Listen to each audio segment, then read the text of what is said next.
হ্যাঁ, আমি সেই মানুষটা যে সবসময় সবার প্রয়োজনে ব্যবহার হয়েছি, প্রিয়জন নয়। কখনো বন্ধু বান্ধবের কাছে প্রয়োজনে প্রিয়জন হয়েছি, আবার কখনো নিজের ভালোবাসার মানুষটির কাছে। তাই তো আমার বন্ধু নামের মানুষগুলো এবং ভালোবাসার নামে মিথ্যে অভিনয়কারী মানুষটির কাছে আমি চিরকৃতজ্ঞ।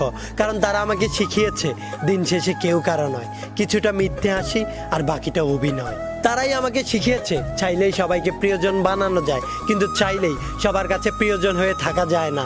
কেননা এই সমাজের মানুষগুলো প্রয়োজনে প্রিয়জন বানায়, আবার স্বার্থ শেষে হারিয়ে যায়। আর এই মানুষগুলো হয়তো আমাকে তাদের প্রয়োজনে প্রিয়জন বানিয়েছিল, কিন্তু তাতে আমার কোনো দুঃখ নেই। কারণ মানুষের প্রিয়জন হয়তো একটা সময় হারিয়ে যায়, কিন্তু মানুষের প্রয়োজন কখনোই ফুরাবার নয়। তাই ধন্যবাদ দিতে চাই সেই মানুষদেরকে আমাকে বাস্তবতা বুঝিয়ে দেওয়ার জন্য। আর সেই বন্ধুদের উদ্দেশ্যে বলতে চাই, তোরা ছিলি আমার প্রিয়জন আর আমি ছিলাম তোদের কাছে প্রয়োজন। সমস্যা নেই, দরকার পড়লে ডাক দিস, আমি তোদের প্রয়োজনে প্রস্তুত সর্বক্ষণ। আর সেই ফেক মানুষটিকে বলতে চাই, তোমার ভালোবাসাটা ফেক হতে পারে, আমার ভালোবাসা নয়। যে কোনো সময় ডাক দিও যদি কখনো প্রয়োজন হয়। প্রিয়জন হতে না পারি, প্রয়োজন হয়ে তোমার পাশে থাকতে চাই। কারণ আমি মানুষটা যেমনই হই না কেন, অন্তত তোমার মতো ফেক নই।